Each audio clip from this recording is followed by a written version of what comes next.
함께 우리 성경 말씀 찾아 읽어보시겠습니다. 말씀은 시편 49편 15절 말씀 같이 우리 찾아서 읽어보시겠습니다.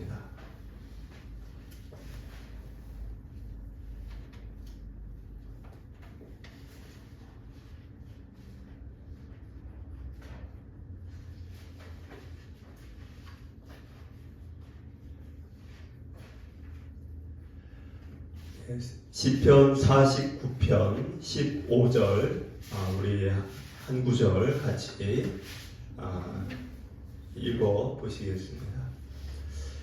그러나 하나님은 나를 영접하시리니 이러므로 내 영혼을 수월의 권세에서 건져내시리로다.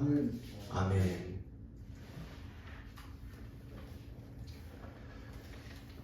우리는 한 인생을 함께 살고 있습니다.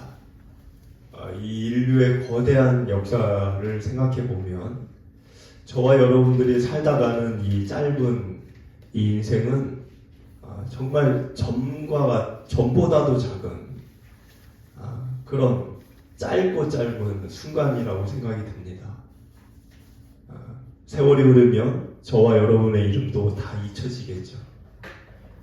100년 뒤에 이 자리에 여기 있을 사람은 아무도 없습니다.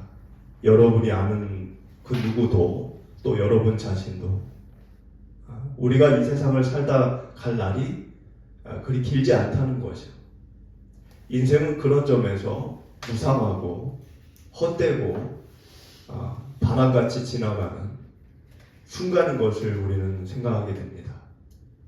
전도서 1장 2절은 그래서 모든 것이 헛되다고 얘기를 하고 있습니다. 인생이 마감이 될 때 우리가 가져갈 것이 하나도 없죠. 여러분들이 지금 누리고 있는 모든 것 가져갈 것이 없습니다. 권력이라 할지라도 재력이라고 할지라도 무엇 하나 우리가 가져갈 것이 없습니다. 모든 것을 두고 가야만 합니다. 오늘 우리가 읽게 되는 이 시편 49편은 그 점을 강조하는 지혜 시입니다.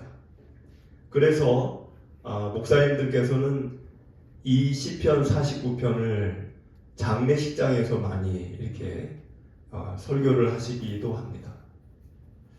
그러면 오늘 이 49편이 무엇을 이야기하고 있는지 우리가 한번 다루어 보도록 하겠습니다. 1절을 보면 1절에 뭇 백성들아 이를 들으라 이렇게 시작이 됩니다. 들으라. 뭇 백성들아. 그 말은 모든 이들에게 들으라고 하는 겁니다.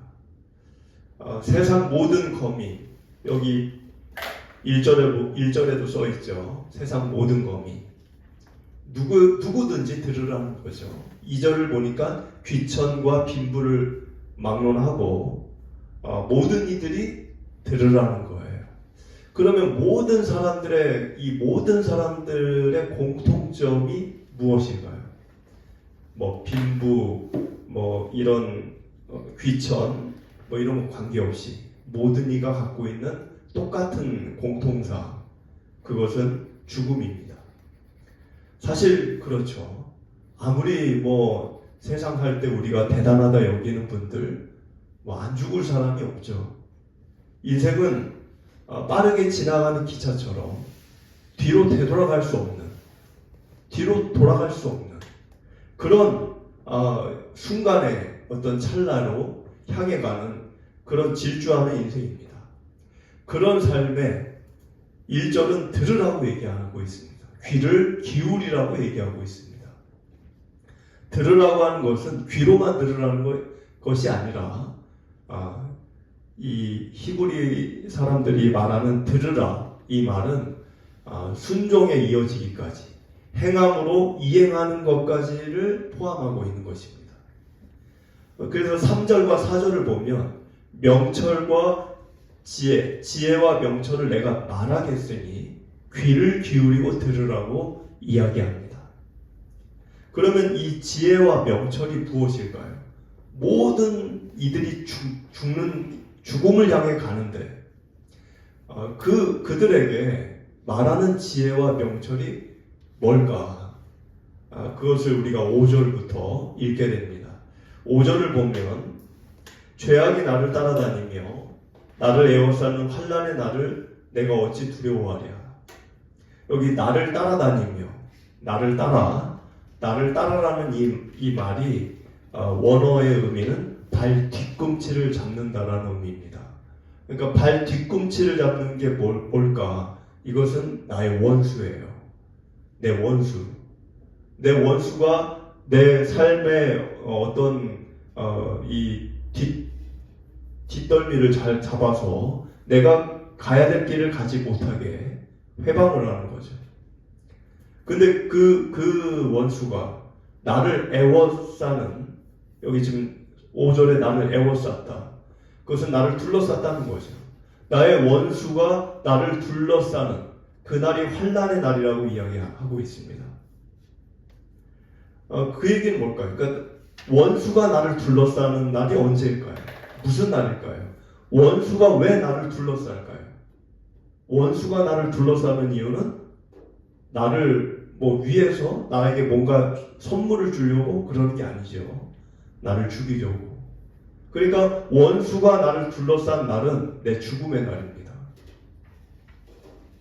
이 원수가 우리가 육신으로 볼 때는 이 글을 쓴 사람이 자기를 괴롭히는, 회방하는, 자기를 죽이려고 하는 그 누군가가 될 수 있고, 영적으로 우리가 보자면 여러분들의 원수는 누굴까요?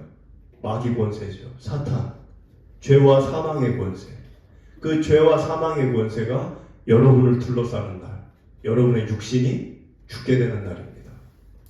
그 날이 올 때, 그 날이 나에게 올 때 언젠가는 오겠죠? 저에게도 올 것이고 여기 있는 여러분들에게도 각자에게 올 것입니다. 그 날이 나에게 올 때 지금 이 5절 뒤에 보니까 내가 어찌 두려워하랴. 여러분들은 죽음이 두렵습니까? 죽음이 여러분들 다가올까봐 걱정이 되십니까? 근데 이 5절은 이 사람은 지금 뭐라 그래요? 내가 그걸 왜 두려워해야 되느냐 라고 이야기하고 있습니다. 그럼 왜 이 사람은 두렵지 않을까요? 왜 자기는 그게 전혀 걱정이 안 될까요? 그 이유가 3절에 남들에게 없는, 다른 이들에게 없는 지혜와 명철이 자기 안에 있기 때문이라고 얘기하는 것입니다. 그러니까 이 세상에 있는 어떤 것도 우리에게 그 두려움을 제해줄 수 있는 게 없어요. 권력도, 재물도 우리를 그 죽음의 두려움에서 건져줄 것이 없습니다. 여러분들 오늘 미국이 이란을 공습해서 누가 죽었다 다 들으셨죠? 아무리 권력이 있고 아무리 신성시대는 어떤 위치에 있더라도 죽음이 두렵지 않은 사람이 없어요. 그런데 하나님이 우리에게 주시는 지혜와 명철을 갖게 되면 더는 죽음이 무서워지지 않게 된다는 것입니다. 그러면 이게 죽음이 무섭지 않게 되면 사는 게 걱정이 될까요? 아니, 죽음도 두렵지 않은 사람이 내일 나에게 어떤 일이 생길까봐 걱정이 될까요? 그런 정도의 걱정거리는 이미 초월을 하는 거죠. 죽음도 무섭지 않은 사람이 뭐가 무섭겠습니까? 그런데 왜 이 사람은 그러면 어떤 지혜, 어떤 명철을 가졌기 때문에 그것이 두렵지 않았을까요? 오늘 이 말씀, 계속 읽어가다 보면 요지는 그겁니다. 요지는 많은 사람들이, 예나 지금이나 똑같은 것 같아요. 많은 사람들이 돈을 좋아한다는 겁니다. 돈을 안 좋아할 사람이 없죠. 저도 돈이 싫지는 않습니다. 그런데 많은 사람들이 그 돈을 신뢰하고 돈을 의지하고 그 돈을 내가 갖게 되면 자기가 그 돈으로부터 보호를 받을 거라고 생각을 한다는 거예요. 오늘 말씀의 요지는. 그런데 죽는 그 순간이 다가왔을 때 본인이 알게 된다는 거예요. 본인이 누가 가르쳐 주지 않아도. 내가 그토록 손에 쥐고자 했던 그 돈이 나를 지켜줄 수 없다는 것을 알게 된다는 겁니다.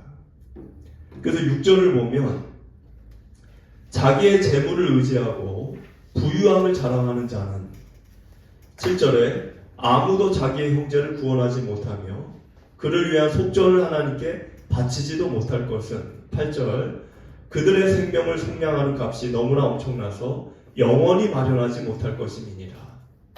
이 세 개 구절을 제가 읽었는데 재물이 결코 인생에게 구원도 해줄 수 없고 영원한 생명을 줄 수도 없다는 것을 지금 여기 이 말씀에서 밝히고 있습니다.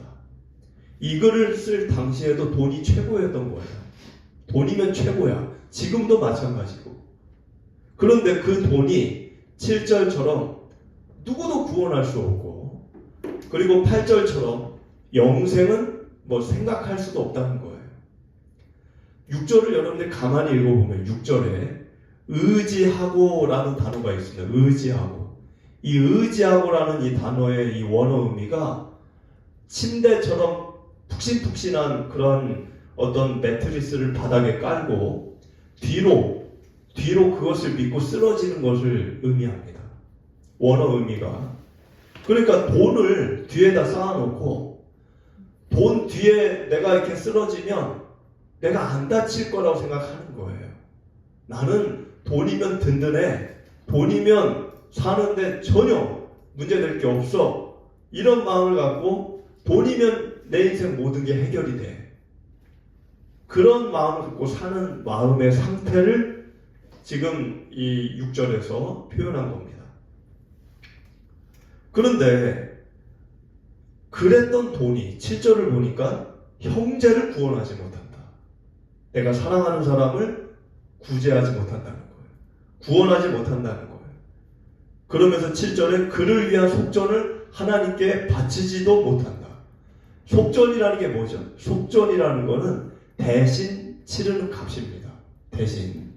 그러니까 내 형제가 죽어갈 때, 내 형제가 죽어간 그 형제라는 게 뭐 여기는 형제라고 되어 있지만 내가 가장 아끼고 사랑하는 사람을 생각하시면 돼요. 그게 내 자녀가 되었든 내 부모가 되었든 내 아내가 되었든 그들이 죽어갈 때 그 죽음을 멈추기 위해 내가 대신 값을 치르는 어마어마한 돈이 있다 할지라도 그 돈으로도 그 죽음을 중지하지 못한다는 거예요.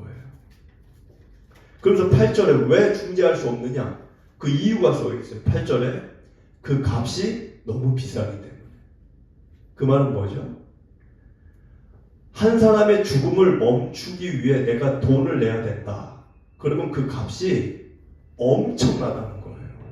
근데 그 엄청난 비용이 어느 정도로 엄청나느냐? 여기 지금 8절에 영원히 마련할 수 없을 정도로 엄청나다는 거예요. 그러니까 그 말은 뭐죠?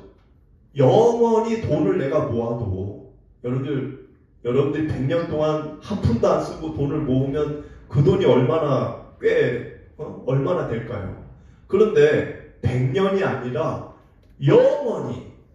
영원이라는 게 뭐 상상이 안 되지만 그 영원히 내가 돈을 모아도 그 돈 가지고도 죽음을 속전할 수가 없다는 거예요. 그만큼 사람의 목숨값은 엄청나다는 겁니다. 그러니까는 이 돈이라고 하는 거, 내가 몇 푼 쥐고 있는 이 돈은 무용지물인 거예요. 그런데 그 무용지물인 그것을 의지하고 껴안고 그거를 부둥켜 안고 그거를 뒤에다 깔아놓고 나는 안전해 그러고 있고 우리가 그렇게 산다는 거죠. 근데 여러분들 생각해 보십시오. 한 사람의 생명이 그만큼 그 값이 비싼데 영원한 재물을 모아도 바꿀 수가 없는 게 사람의 목숨값인데 그 사람의 그 비싼 생명의 값을 치르기 위해 누가 오셨습니까? 한 사람도 아니고 모든 사람들을 위해 예수님이 오신 거예요. 그러니까 예수님은 우리보다 더, 우리의 목숨값보다 더 값진, 더 한 사람도 아니고 모든 사람, 지금 이 세상에 살아있는 사람이 아니라 인류 역사의 모든 사람, 그 사람의 목숨값을 대신 치를 정도의 가치가 누구에게 있다는 거예요? 예수님에게 있다는 거예요. 그럼 예수님의 가치는 얼마나 대단합니까? 얼마나 대단해요? 돈하고는 비교할 수가 없죠.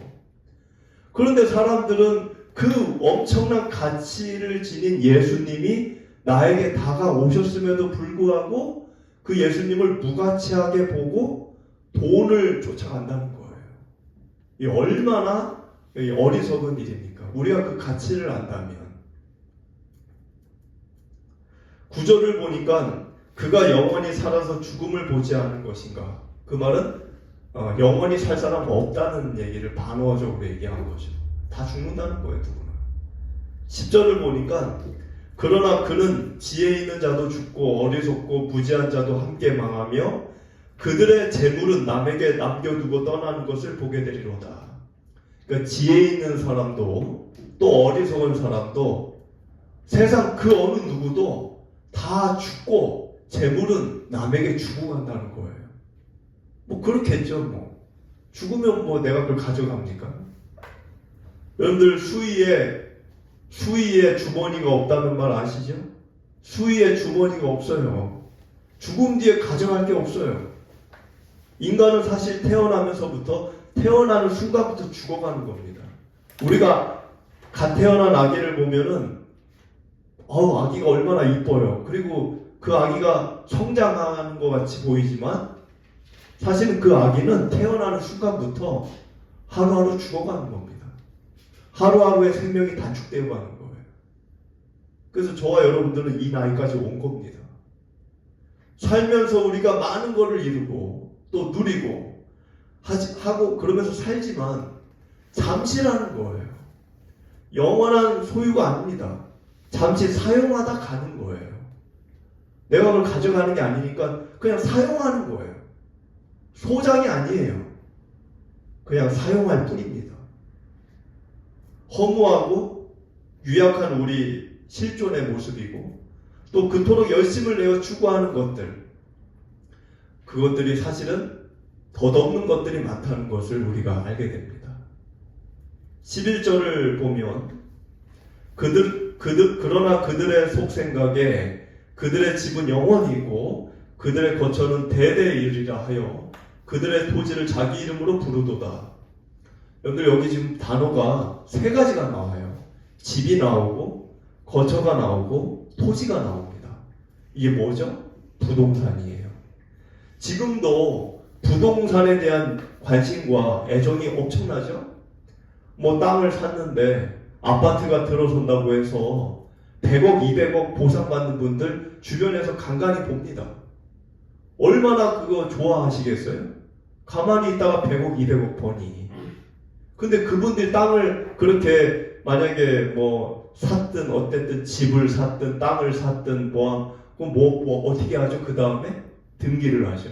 등기를 한다는 거는 자기 이름을 법적으로 거기다가 이렇게 정한다는 거죠. 그게 지금 11절에 써 있어요. 11절에 마지막에 뭐라고 되어 있죠? 토지를 자기 이름으로 부르도다. 이게 등기를 얘기하는 거예요. 이거 내 땅이야. 김은철 땅이야. 그걸 가지고 자랑하죠. 제국의 역사를 보십시오. 얼마나 많은 왕들이 자기 이름으로 건물을 지었습니까? 도시를 지었습니까? 도시와 건물을 자기 이름으로 지어요. 왕들이. 근데 여러분들 여행 가보셨으면 다 알겠지만 저는 성지순례 가서도 봤지만 다 쓰러지고 다 그냥 뭐 아무것도 없어요. 자기 이름으로 해놓으면 뭐합니까? 후대 다른 왕들에게 또 뺏기고 다 무너지고 다 사라지고. 우리는 관광을 가서 주인 없는 텅 빈 건물만 보는 거예요. 그 주인은 어디로 갔을까요? 그렇게 자기 이름으로 다 해놓은 그 주인은 어디 갔냐는 거예요. 부질없는 허세와 허영으로 한 인생만 이제 우리가 살았다는 걸 들을 뿐입니다. 12절을 보면 사람은 존귀하나 장구하지 못하며 멸망하는 짐승 같도다. 여기 사람의 그 정의를 내려요. 사람이 어떤 존재라고요? 12절을 보니까 존귀한 존재. 아까 제가 얼마나 존귀한지 얘기했죠? 영원히 돈을 다 모아도 한 사람의 생명과 맞바꿀 수 없을 정도. 그게 얼마나 대단합니까? 여러분들 이 세상에 있는 돈을 다 모아봐요. 그게 얼마인지는 계산이 안 되겠지만 세상에 있는 돈을 다 모아요. 여러분들의 생명보다도 못한 값이라는 거예요. 그러면 한 사람의 이 가치가 얼마나 존귀합니까? 그래서 여기 지금 12절에 사람은 존귀하다는 거예요. 그런데 하나님이 천지 창조할 때 태양을 더 가치 있게 여겼겠어요? 아담의 생명을 더 가치 있게 여겼겠어요? 그걸 순서만 보면 알아요. 순서만 보면. 어떤 순서? 사람을 제일 마지막에 지었죠? 왜 사람을 제일 마지막에 지었을까요? 그건 여러분들이 다 아시잖아요. 아기를 낳을 때 아기를 낳기 전에 뭐 합니까? 아기 낳기 전에 부모가 자녀를 사랑하는 부모라면 아기 낳기 전에 뭐 하죠? 유아용품 미리 사놓고 아기방 꾸며놓고 아기 기저귀 같은 거 미리 사다 놓고 미리 준비하죠. 그리고 맨 마지막에 아기 낳는 거예요. 하나님이 사람을 제일 마지막에 만든 그 이유는 해와 달과 바다와 물고기와 이 나무와 새들과 이 모든 거를 다 방을 꾸며주고 방을 모든 거를 만들어 놓고 마지막에 출산을 하는 거예요. 아기를 아담을 만들고 아담에게 너 이거 다 네 거야. 너 이거 갖고 즐기고 살면 돼. 사람을 제일 존귀하게 여긴 겁니다. 여러분 이 태양보다 별보다 달보다 여러분들이 더 소중한 거예요. 얼마나 존귀합니까? 그런데 그 존귀한 인간이 지금 뭐라고 써 있어요? 장구하지 못하며.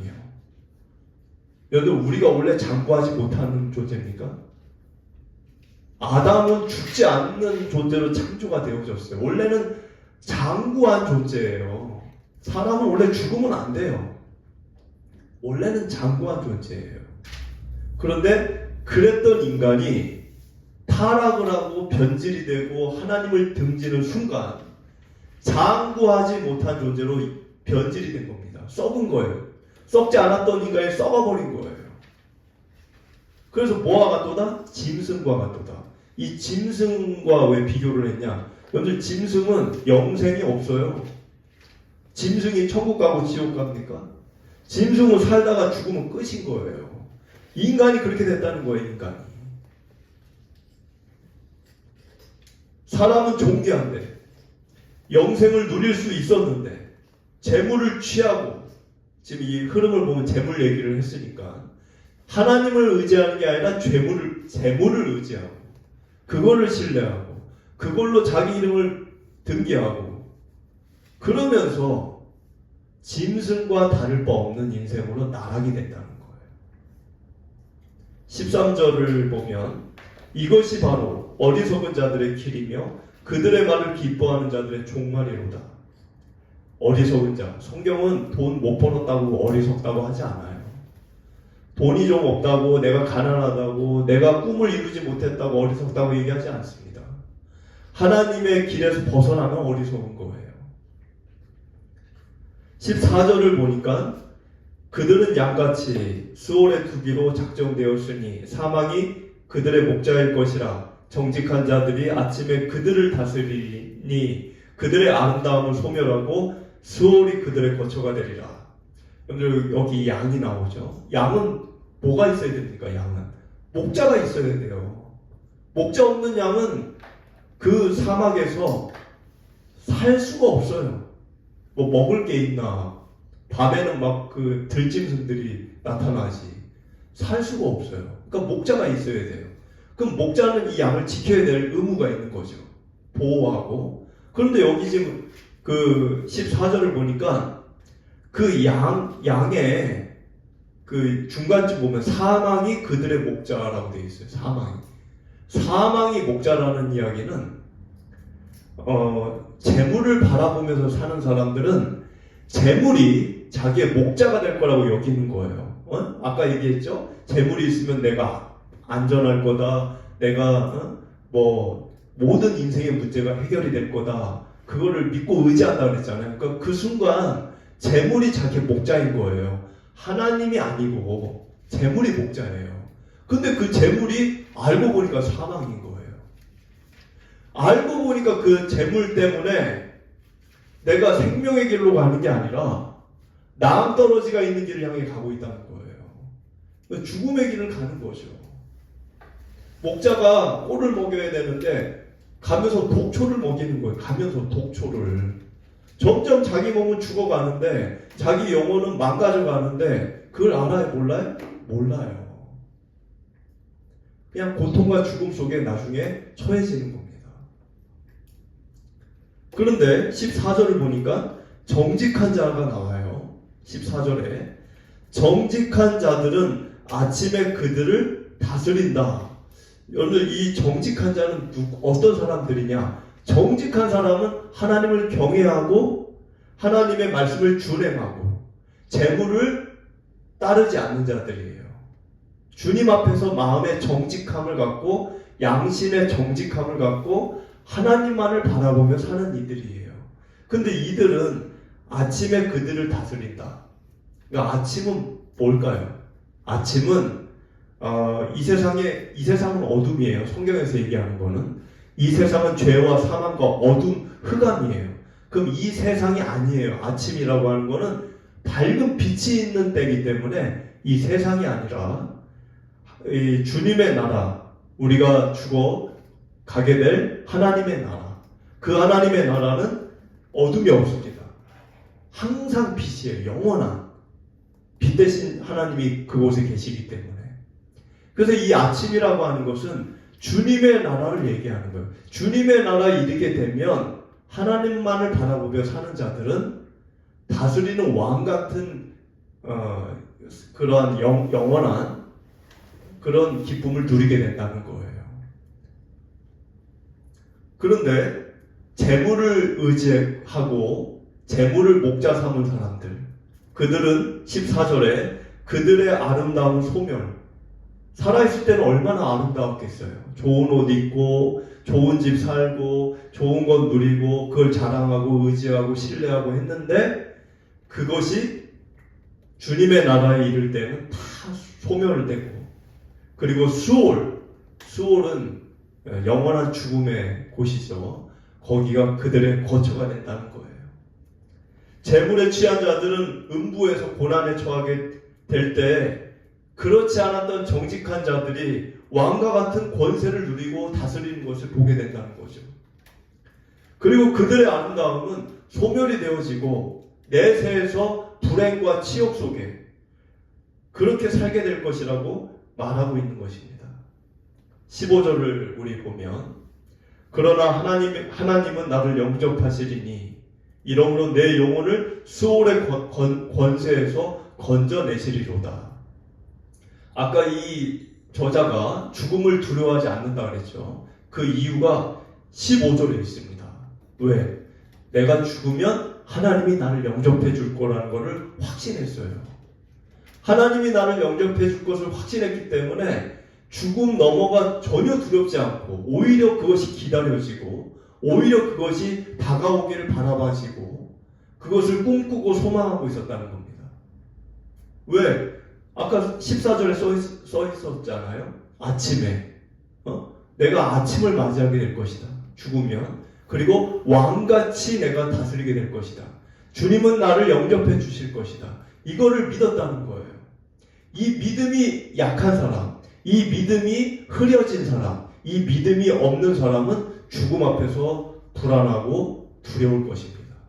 그러나 이 믿음이 강하게 마음에 심지 굳건히 있는 사람들은 죽음이 두렵지 않을 거예요. 오히려 기다려지겠죠.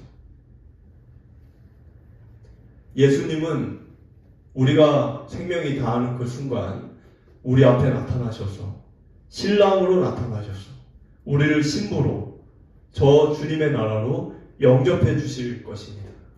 그것을 꿈꾸며 바라보며 이 나그네 같은 인생을 견디고 사는 게 인내인 겁니다. 우리의 소망은 여기 없어요. 성경이 얘기할 때 인생의 소망이 이 땅에 있다고 얘기합니까? 없습니다. 이 세상에는 우리 소망이 없어요. 우리의 소망은 저 하나님의 나라에 있는 것입니다. 16절을 보면 사람이 치부하여 그의 집에 영광이 더할 때 너는 두려워하지 말지어다. 치부가 뭘까요? 치부는 재물로 부자가 되는 걸 얘기하는 거예요. 내 주변에 여러분들 주변에 교회 안 다니고 예수님 하나님도 모르는 사람이 치부해져. 돈을 막 벌어요. 자랑을 해요. 뭐 샀다 그래요. 그걸 가지고 그의 집에 영광이 더해질 때 사람들이 야, 저 집 아주 잘 살아. 저 집 부러워. 이런 영광이 더해질 때 뭐라 그래요? 지금 16절에 너는 두려워하지 말라는 거예요. 이 두려워하지 말라는 마음 이거에는 근심과 걱정과 시기와 질투가 다 들어가 있습니다. 그러지 말라는 거예요. 사람들이 부자 되는 걸 보면서 너 마음 흔들릴 거 하나 없다는 거예요. 왜 그럴까요? 17절 그가 죽음에 가져가는 것이 없고 그의 영광이 그를 따라 내려가지 못함이로다. 여러분들 한 인생 잘 사는 분들 여러분들보다 먼저 떠나실 때 부고장 오죠? 아, 이분 참 잘 살던 분인데 그럼 그분 장례식장 가보시면 여러분들 뭐가 부럽습니까? 한 인생 그냥 마쳤잖아요. 가져갑니까? 못 가져가잖아요. 그러니까 우리는 그렇게 한 인생을 잘 살았다고 해서 주님도 모르게 주님도 믿지 못하고 산 분을 불쌍히 여겨야지 부러워할 게 아닙니다. 17절을 보니까 18절에 그가 비록 생시에 자기를 축하하며 스스로 좋게 함으로 사람들에게 칭찬을 받을지라도 생시라고 하는 건 살아있을 때 그 사람이 살아있을 때 돈이 많으니까 사람들에게 자기를 축하하고 그러니까 자기 스스로 축하하는 거예요. 나 잘 살아. 나 잘 살아. 막 이렇게 자기 스스로 이렇게 올려 치켜 세우는 거죠. 그리고 스스로 좋게 함으로 사람들에게 칭찬을 받을지라도 사람들에게도 이제 뭐 그 돈을 좀 이렇게 나눠줄 수도 있잖아요. 그러니까 칭찬을 받을 수도 있겠죠. 그런데 19절을 보니까 그들은 그들의 역대 조상들에게로 돌아가니 영원히 빛을 보지 못하리로다. 여기 조상은 혈통을 얘기하는 게 아니에요. 자기 아버지나 할아버지한테 간다는 얘기가 아닙니다. 여기는 혈통과 관계없이 악을 행하다가 심판을 당한 모든 자를 말합니다. 그러니까 물질만 의지하다가 패망당한 자기보다 먼저 살았던 이들의 그 전철을 밟게 된다는 거예요. 그 전철이 뭐죠? 영원히 빛을 보지 못하는 수월. 아침이 아닌 항상 어둠뿐인 그곳. 거기로 간다는 거예요. 20절을 보니까 존귀하나 깨닫지 못하는 사람은 멸망하는 짐승 같도다. 자, 우리는 존귀하죠. 사람은 존귀해요. 누구나 존귀해요. 아직 예수님을 믿지 않는 분도 존귀합니다. 아직은 기회가 있어요. 그 존귀함이 완전히 소멸되지 않았어요. 그런데 뭐하면 짐승처럼 된다고요? 여기 20절에 뭐하면 깨닫지를 못하면. 뭘 깨닫지 못한다는 거예요? 자기가 존귀한 가치가 있는 사람이라는 것을 깨닫지 못하면 그러면 짐승과 다를 게 없다는 겁니다. 이 말씀을 토대로 이 세상 풍조에 우리가 휩쓸리지 말고 오히려 거슬러 올라가서 영원한 생명의 근원 되시는 하나님을 섬기게 되시는 여러분 모두 되시기를 축복을 드립니다.